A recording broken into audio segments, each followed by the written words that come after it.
If you've got a question, the voices of resin are here. Oh, PlastChicks.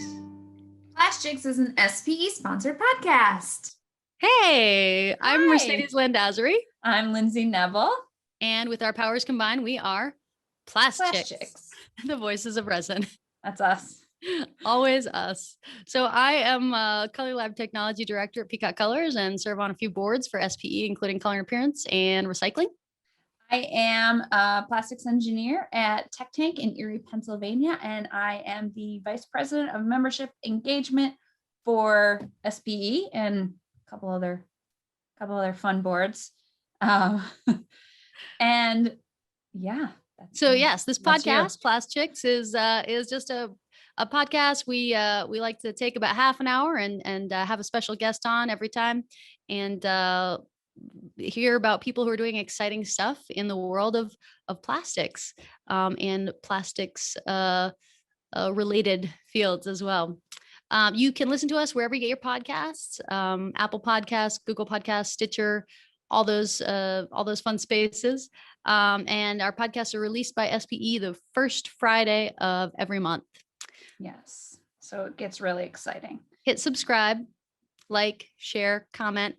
If you have any guests or any ideas, put those in the comments. We will see those definitely on the Apple Podcasts. Or follow us on Instagram and all that jazz. That's and right. Well, I don't know that will respond, but we'll at least see it. We'll see it. We'll see it. We will. We'll see it. We'll look.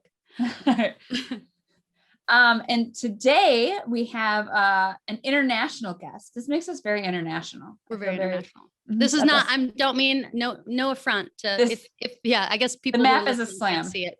I'm in my boss's office and I have a map of the United States behind me for everyone listening at home or in their car. But it's not an affront to our international guest. Well, and and I do consider myself a little Canadian, just given that I grew up in Buffalo. So, Canadian television, Don Cherry's my man, all that.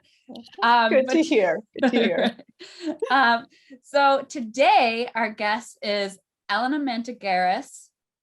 I did it. You got it. And she is the Vice President of the Plastics Division of the Chemistry Industry Association of Canada. So welcome.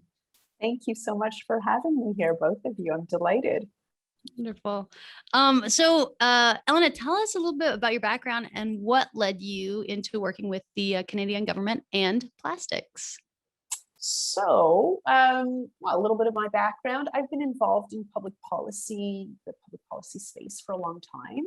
Started out as a public servant, working with the federal government, believing like many citizens that we can contribute to the country we live in, right, by doing good work.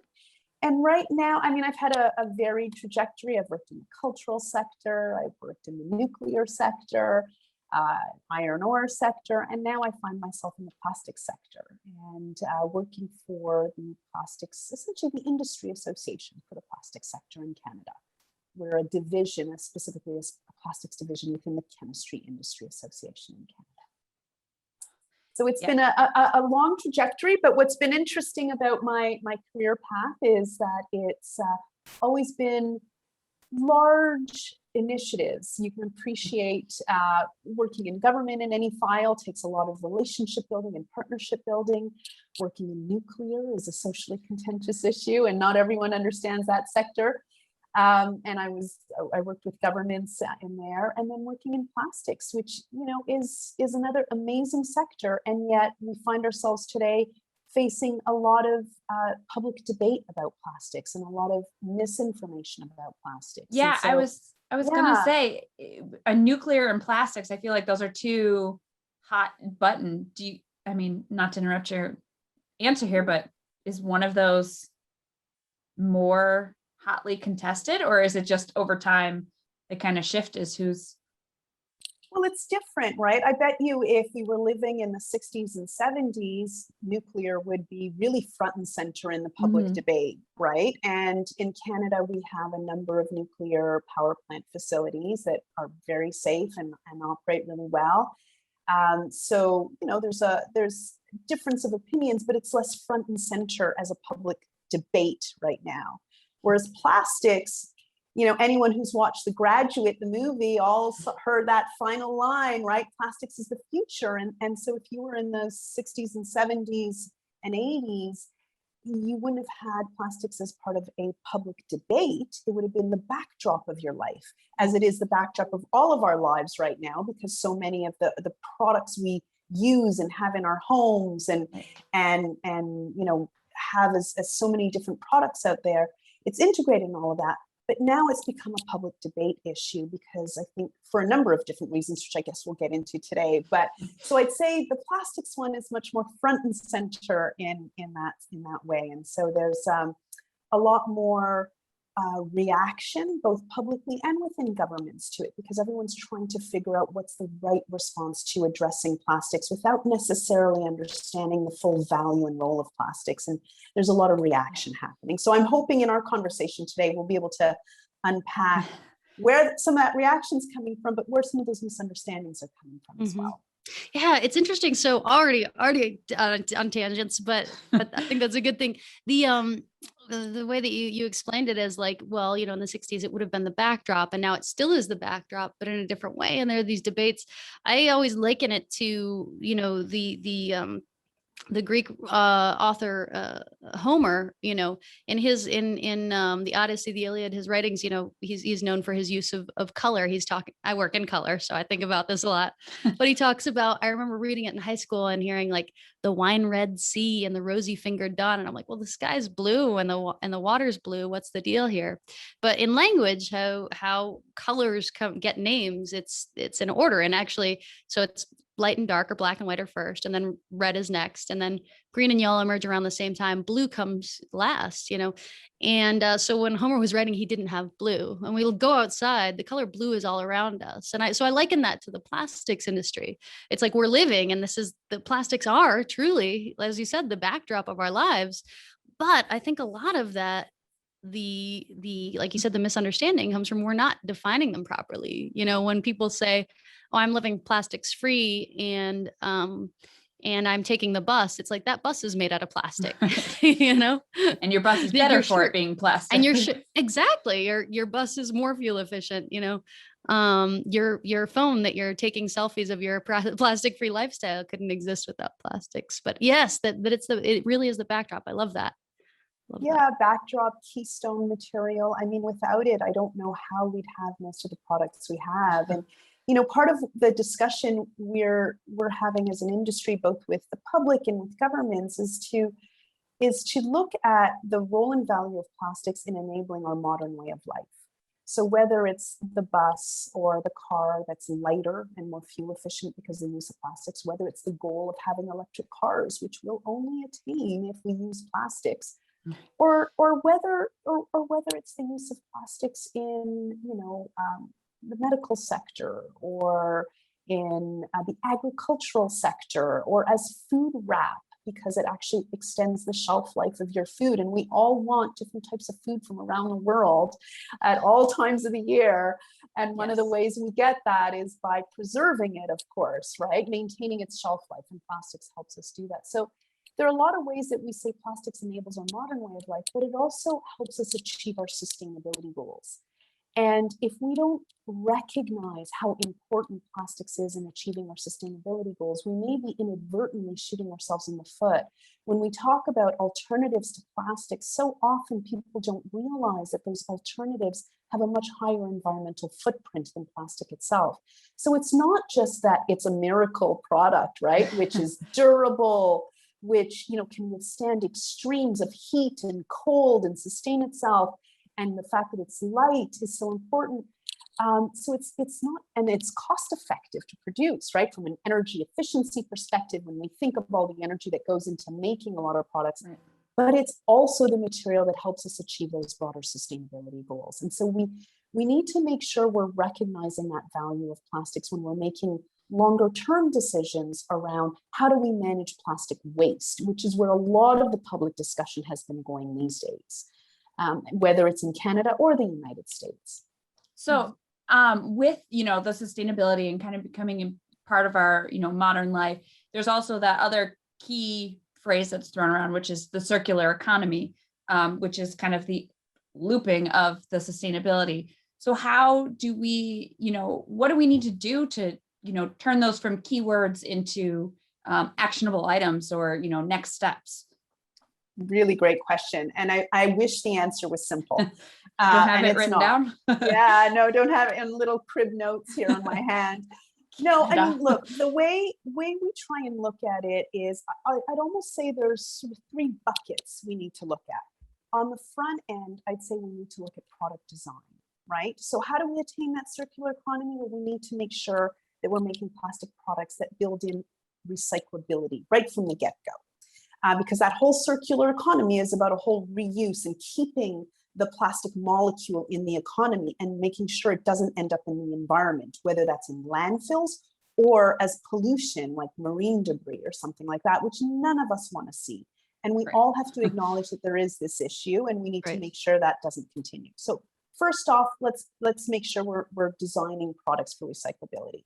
The second bucket of investment and effort that's needed is in technologies, in recovery processes. So whether that's in better collection of post-consumer plastics, I don't even like to call it waste because I'd say it's a resource, right? In a circular economy, it means you're reusing it and it's a resource.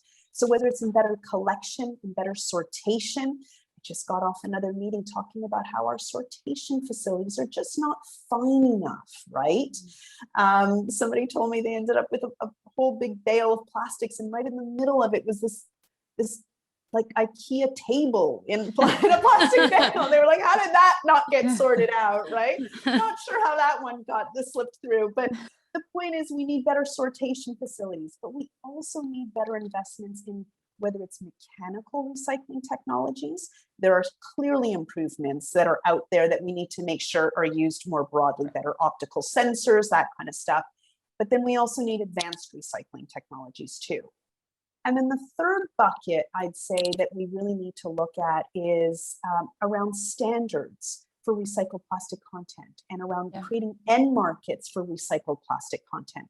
So if we want to achieve a circular economy, we could do number 1 and 2. We could design great products for recyclability and invest in the best technologies. But if we don't create the end markets for recycled plastic content, we haven't succeeded. So those are the three main buckets I think we need to move forward with to get a circular economy. Yeah, and I've had that conversation with people about well, why don't you just make things out of recycled material? We would buy it. It's like, but would you buy it? Because I mean, I know I've heard studies and I've heard people talk about it, but if it's going to be cheaper in the virgin material, a lot of times a consumer who isn't thinking of that approach is going to go for the virgin material without even really considering any impact on that.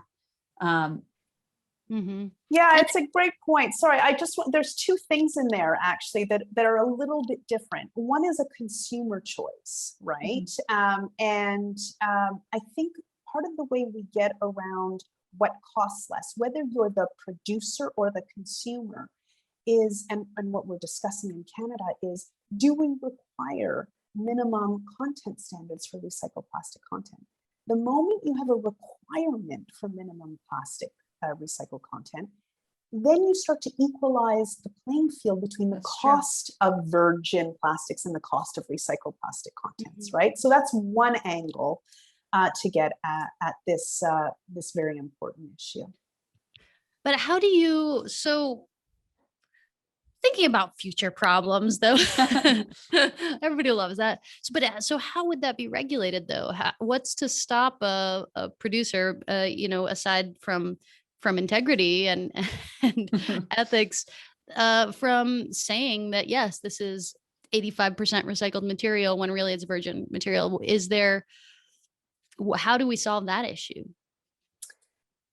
Another great question. And the way we're starting to tackle that, both in Canada and the United States, is there are discussions around how do you certify the recycled plastic content? And can we create a standard around certification of that plastic content?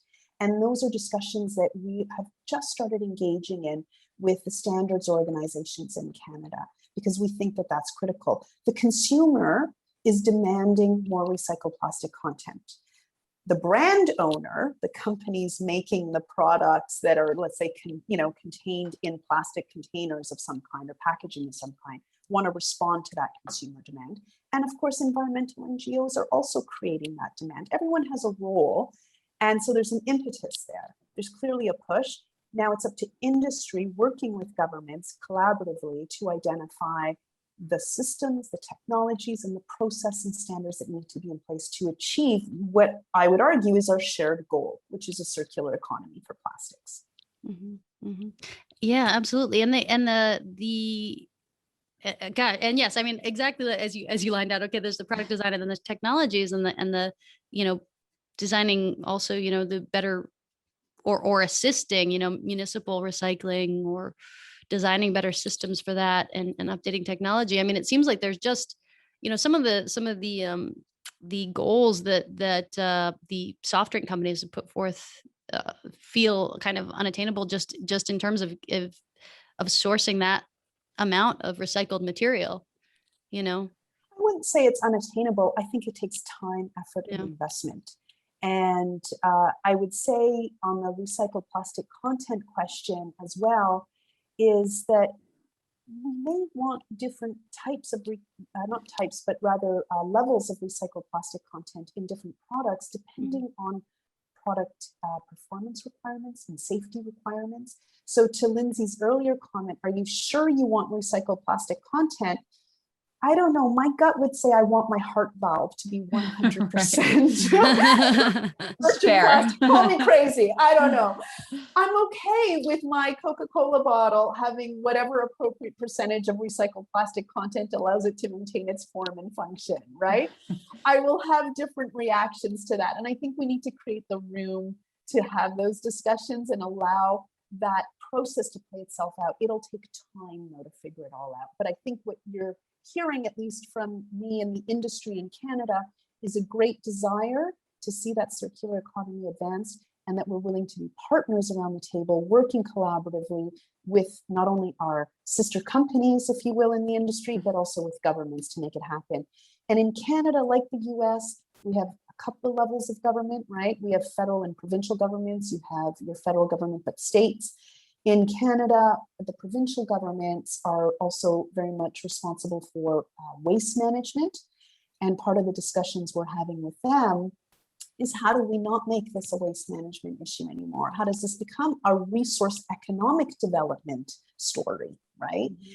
And one of the things we are pushing for and advocating in Canada is for industry, not municipalities, to pay for and manage the recycling system in Canada. Mm-hmm. And the reason we're pushing for that is so that we can get the economies of scale for recycling that are needed to actually achieve the goals we've been talking about. And so right now, with every municipality having a different recycling system, it's the same in the States, right? Does this go in the blue box or not? I don't know, right? It does here, but not there. It's very confusing. So we're trying to get more harmonized systems.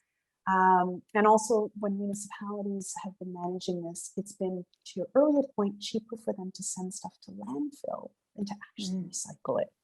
They haven't had the budgets to invest in the technologies. So industry is working on what we call extended producer responsibility programs to actually harmonize recycling and actually get them operating the way we all want them to be. Mm-hmm. I'm wondering if even, what we're seeing now, I think, Lynzie, if you agree with me too, in the plastics industry specifically, it's a different breed of, one of our newest technologies in plastics is 3D printing, right? And it's kind of like a different, our, injection molders, extrusion people, it seems like have not really embraced it. Certainly mold makers have not, right?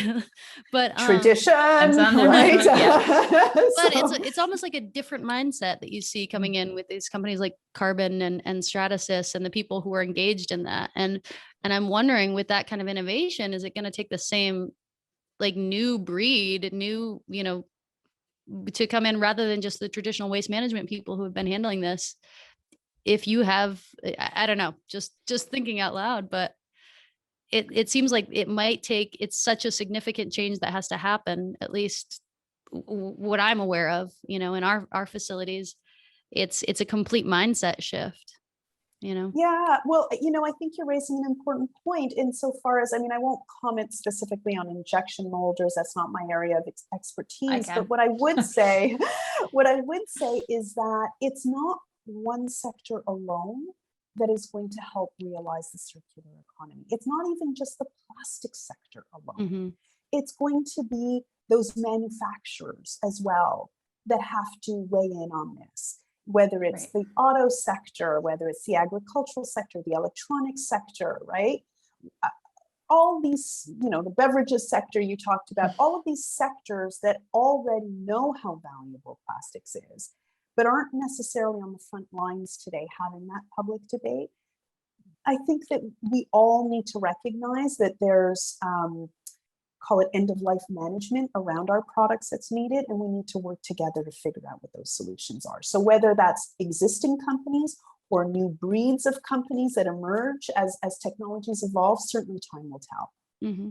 Yeah, even with you mentioning the, possible, mandated percentage of post-consumer resin, I'm already thinking in my head, like, would that be my responsibility as the, injection molder, as the custom injection molder? Am I responsible for that? Would it be easier if the resin suppliers they were the ones supplying it at certain levels? And that I think would require an agreement between those two groups. And mindset wise, I think that would require some level of push from a third party.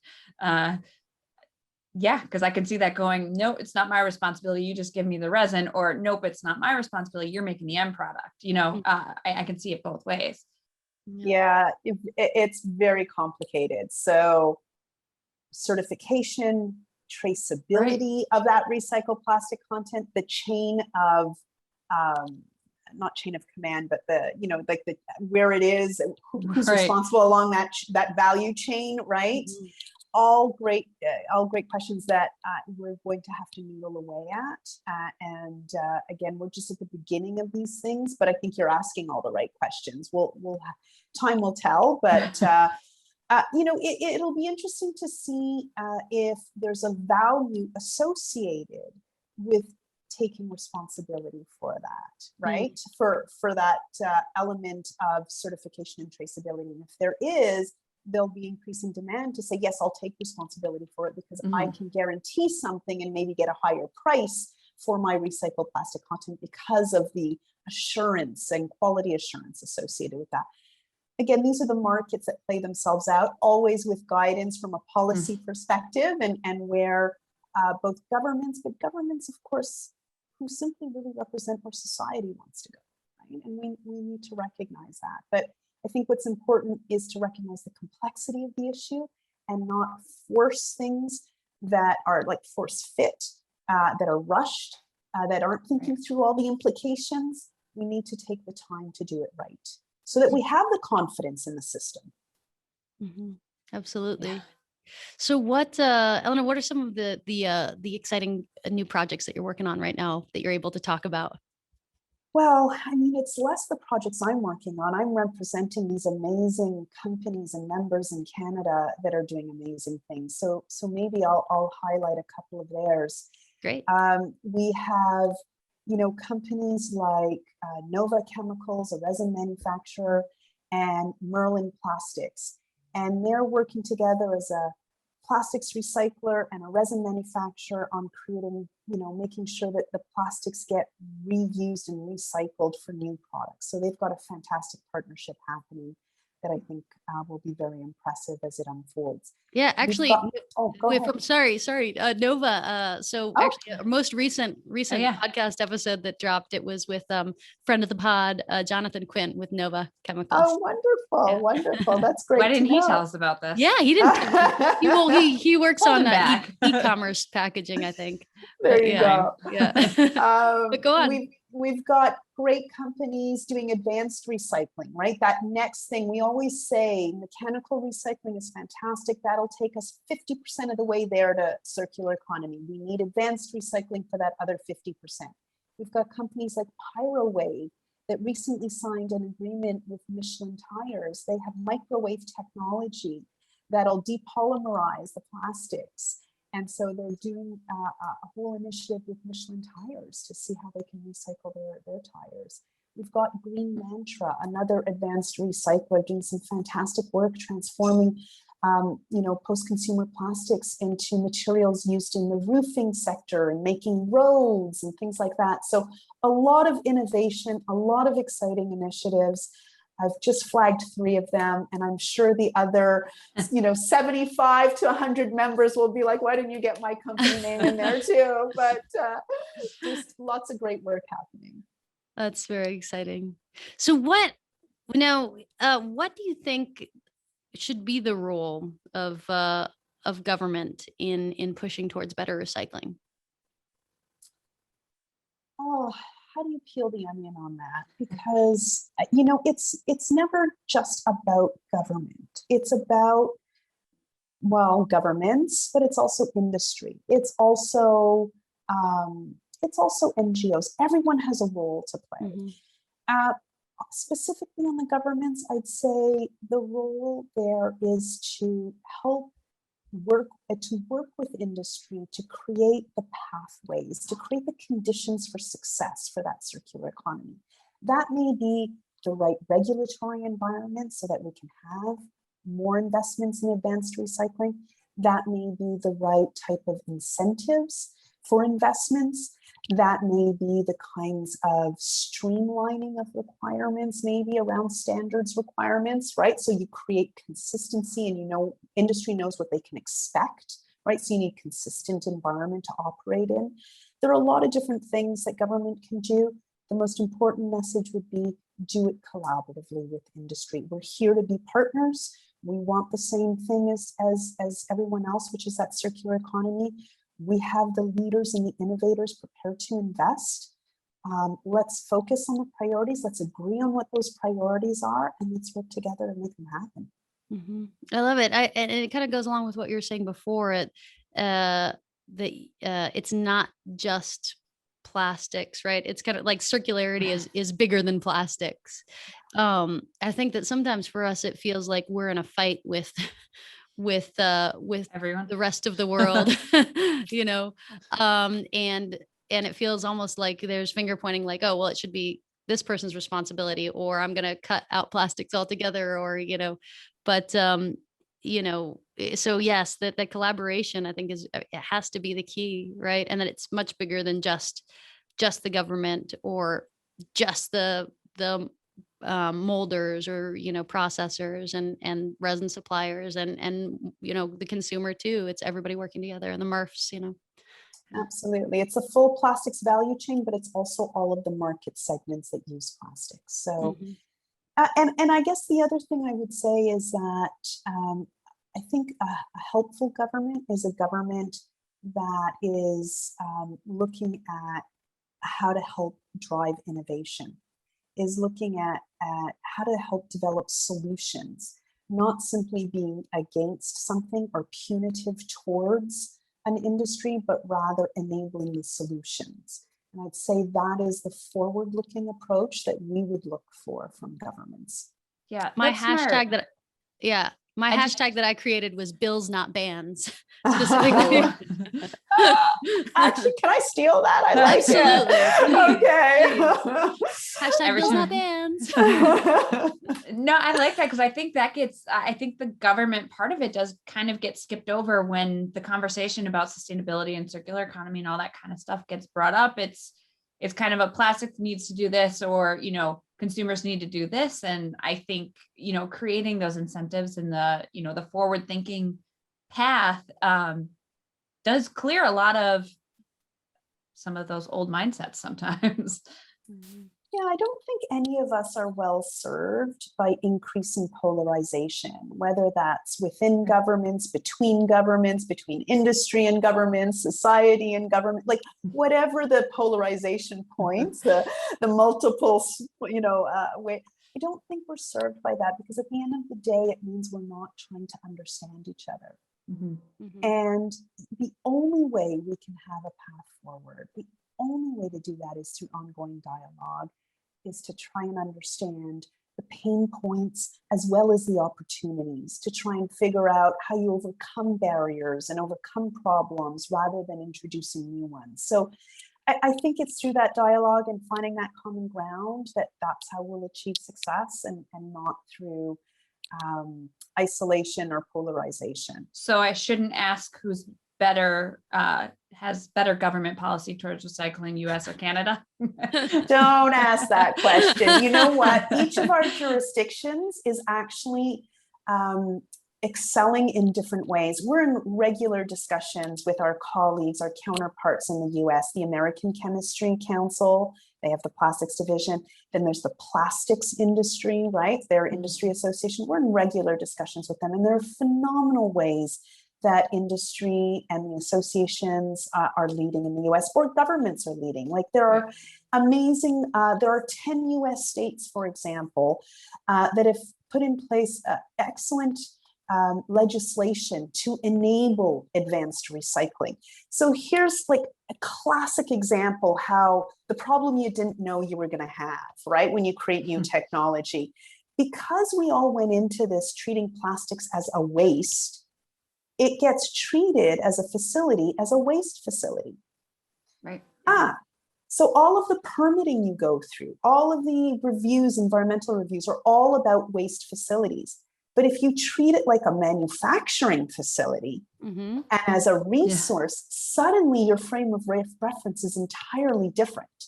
And so the US has 10 states that have passed legislation recognizing that that frame of reference needed to change. If you want the future and you want to enable that future, you need to have the conditions for success to enable it. And they've done that. We want to see similar work happen in Canada. That's part of what we're having in terms of our discussions with our provincial governments. Differently, I'd say in Canada, we've been pushing harder on having extended producer responsibility, where industry will pay for and manage recycling systems. That discussion is perhaps more at its nascent stages in the US. So not commenting on whether it's the right approach for the US, I'm just saying we've had opportunities to evolve our conditions for success a little differently, some areas in common, some a little differently, depending on the policy environment we operate in. I think, it's fascinating that the paradigm shift that has to happen to get to that point, right? With, Nike is a good example of that. I'm referring to what you were saying about treating these places as waste facilities when it's really a production facility. So the Nike Space Hippie shoe comes to mind, right? If you're familiar with the in situ manufacturing, where they're using their own waste and they're using it as this to create this amazing new coveted product. And you have to think with where we're trending now and space travel, that is the kind of a new sustainability model that we're going to have to start using, that kind of in situ, using your own waste manufacturing. But absolutely. I think all citizens around the world want to see greater efficiency for the resources that are used, right? And part of that is reuse. Part of that is waste. Right. I shouldn't have even called it waste. Exactly. At a minimum, Mercedes. It's waste reduction, if not full elimination through reuse, right? It should not be waste. I get mad at people for saying single-use plastics. It's like that plastic technically can be used many more times, right? Well, and there you go. There's another false dichotomy. If we had a circular economy, there would be no such thing as single-use plastics. So we're having this big public debate over something that doesn't actually need to exist if we make the right investments in circular economy. Yes, I love it. I love it. Well, Elena Mantagaris, thank you so much for joining us. This was truly a delight. But perhaps we'll see each other at some event in the future. This was really, really wonderful. I've loved this conversation. Well, thank you for having me on your podcast. It's been a delight speaking with you, and I look forward to future opportunities. All right, thank you so much. Bye-bye. And this is the part where usually I do the jazzy outro on the guitar. I can't wait to hear that part when They're just going to leave it and it'll just be us looking at each other. Wonderful. Well, Great. ladies, thank you so much for this. This is Yeah. this is a lot of fun. I This love was- Thank speaking with you. you. Great. it. I feel like there are so many sound bites that I want to take from things that you said. I mean, I really hope that we can maybe use this. I feel like it's just really good for the industry, to get out Yeah. into beyond the industry.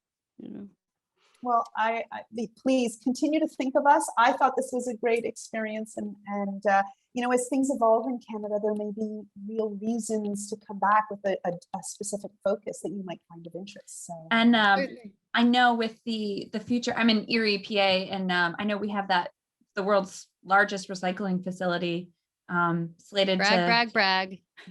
look at us. But some of the byproduct is actually being shipped to Canada to be used in the, I always mess up the name of it, so I'm not even going to try. I'll have to look up the article later. Yeah, but tell it's for to create steel. It's the fuel for the fires for the steel. So anything that can't be used in waste to energy. Yeah. So but there's a specific name for it, but I'm not going to remember it. And yeah, there's is a it lot the Stelco facility in Hamilton? Maybe I think it might be. I think it might actually. I'd it's love right. to know. Yeah, I'll shoot you an email. But yeah, that's a big, hotly contested thing here, and there's a whole thing. But yeah, when it opens up, COVID aside, you should come down because I know that Toronto Drive is not very far. It's not, and I'd love it. Actually, I will take you up on that. Yeah. So stay tuned. The other thing I should note for your own interest now, again, we don't know what will happen with COVID, but in mid-September, Toronto is hosting the World Circular Economy Forum. And we're hoping borders will be open for the in-person conference, not virtual. It was already delayed in 2020 because of COVID. Yeah. So we'll see, but keep that on your radar. World Yeah. Circular Economy Forum, September 13th to 15th in Toronto. Mhm. And if nothing else, if it ends up being a virtual session, it might be worth, having a follow-up with you guys, maybe some key takeaways from the conference, and what did we all, get out of that whole circular economy focus and the role of plastics in that circular economy. So we'll see. Absolutely. That Just sounds keep it on great. your radar. And if any of the partners that you've been working with, if you want to put them in touch with us, if you think it might make for an interesting podcast, we're always looking for interesting people with interesting stories to interview. Absolutely. So, certainly, tell me if you're interested in specific technologies or you're like in innovation in general. What would be some themes you'd be interested in? Really anything. Yeah, we're open to anything. We're trying to, we've kind of had a real sustainability circular economy push lately, but we're open to anything. Yeah. We've talked, it's really anything that involves plastics, I think this has been great. I will reach out to a number of members. What I'll do is I will, do you know what? We're about to put up on our website, if it hasn't already gone up any day now, a map showing about 24 different projects that are solutions around plastic, post-consumer plastics management issues. So it'll show a map of Canada, and you can just do a little pop-up of different projects. It just gives a little blurb as a teaser. But if any of those interest you, then I'd be happy to put you in touch with the member that's leading on that work. Cool. That'd be great. Yeah, that sounds great. Yeah. So I'll make sure that we get you the link to that site when it's up. Awesome. Perfect. Okay. All right. Take care, Thank you so ladies. much. Bye-bye.